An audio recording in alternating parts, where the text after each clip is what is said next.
siapkan dulu ya untuk ketua kelasnya. Siap, siap. Sebelum kegiatan pembelajaran hari ini dimulai, alangkah baiknya kita berdoa terlebih dahulu. Benar dalam hati mulai.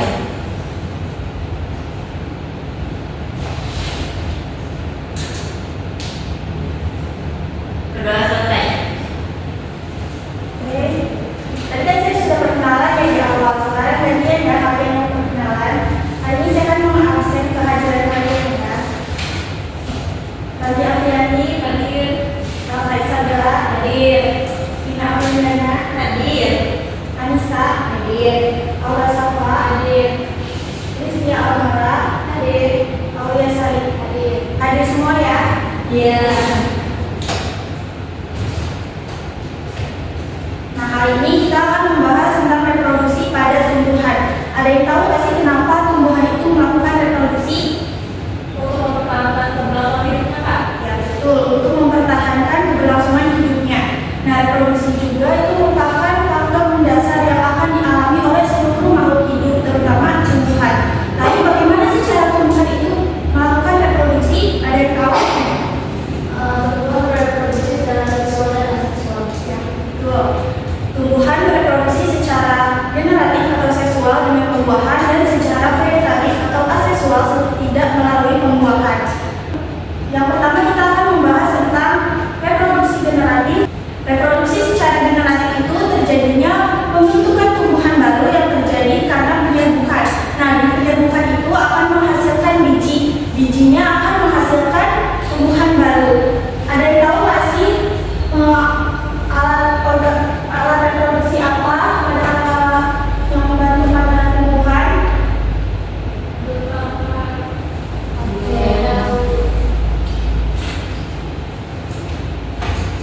Nah, bunga merupakan alat reproduksi pada tumbuhan. Ada yang masih ingat ini bagian-bagian dari tumbuhan apa? Lupa. Oke, kita bahas ya. Yang pertama ini ada mahkota bunga. Mahkota bunga itu berfungsi untuk membantu penyerbukan bunga dengan menarik perhatian para serangga yang akan hinggap. Nanti kita akan bahas di faktor penyerbukan ya. Yang kedua ini merupakan kepala sari.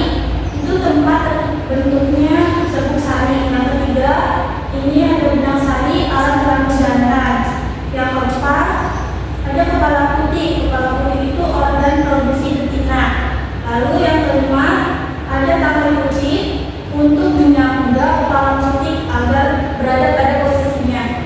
Kemudian yang keenam ada bakal biji untuk melindungi sel telur yang ada di dalamnya.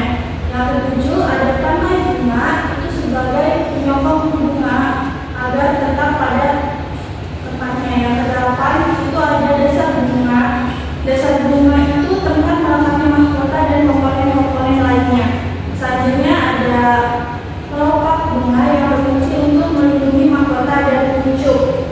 Lalu bagaimana sih proses reproduksi generatif pada tanaman? Ini saya akan menampilkan video.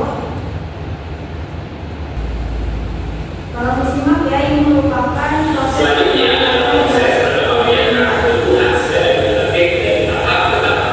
Yang pertama adalah tahap penyerbukan, di mana jatuhnya serbuk sari ini berarti.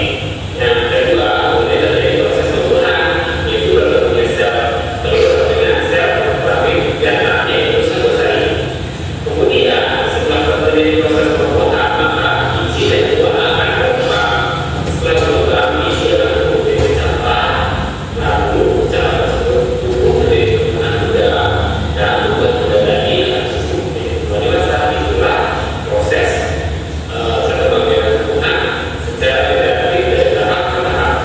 Maka yang selanjutnya Selanjutnya di perkembangan biologis generatif itu terjadi beberapa macam-macam penyerbukan. Itu ada 4. Yang pertama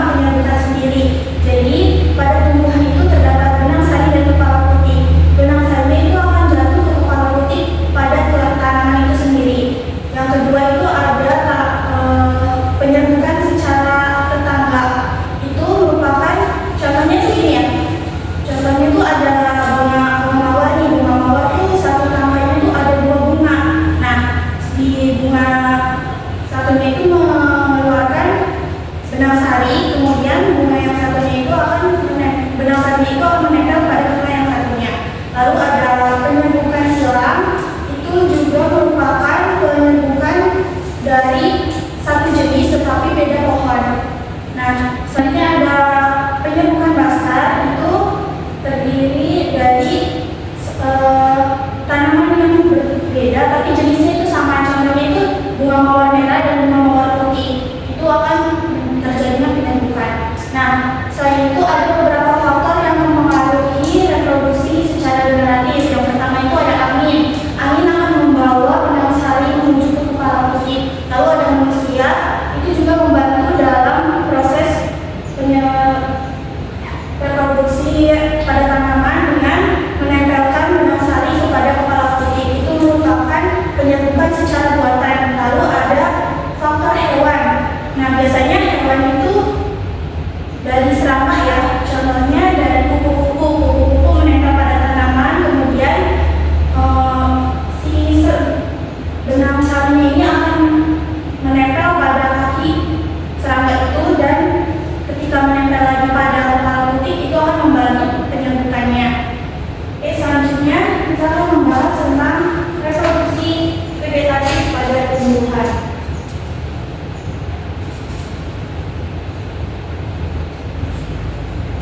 reproduksi vegetatif buatan ya.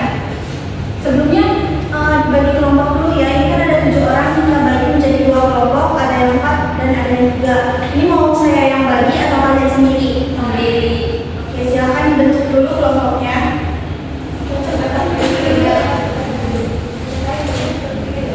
Bagaimana, sudah dapat teman kelompoknya? Ini kelompok 1 dan kelompok 2 ya.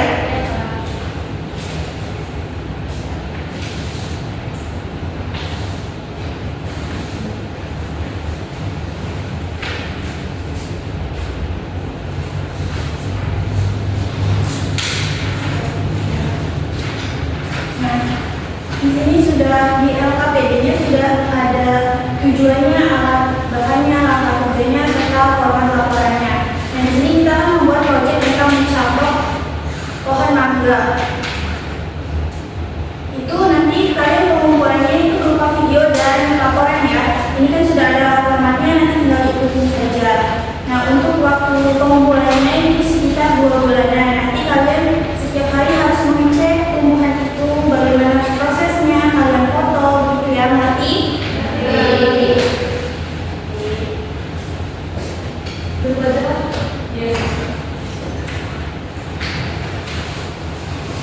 Oke, setelah kalian mempelajari tentang reproduksi generatif dan vegetatif, siapa yang bisa mengumpulkan dari materi yang sudah disampaikan tadi? Ada Kak. Silakan. Kumpulan materi itu reproduksi pada tanaman secara ada generatif dan vegetatif. Secara generatif itu secara kawin atau pembuahan. Sedangkan secara generatif secara seksual atau tidak terjadi pembuahan. Dan generatif vegetatif itu dibagi menjadi 2, secara alami dan vegetatif secara buatan. Secara alami itu menyebutkan yang tidak melibatkan campur tangan manusia seperti spora, tunas, dan tukik. Sedangkan vegetatif buatan melibatkan campur tangan manusia seperti cangkok, stik, dan kerudung. Ya, betul ya. Tadi kita telah membahas tentang reproduksi generatif dan vegetatif. Reproduksi generatif itu dengan secara pembuahan. Adapun faktor yang mempengaruhinya itu faktor hewan, angin, dan manusia. Sedangkan secara vegetatif itu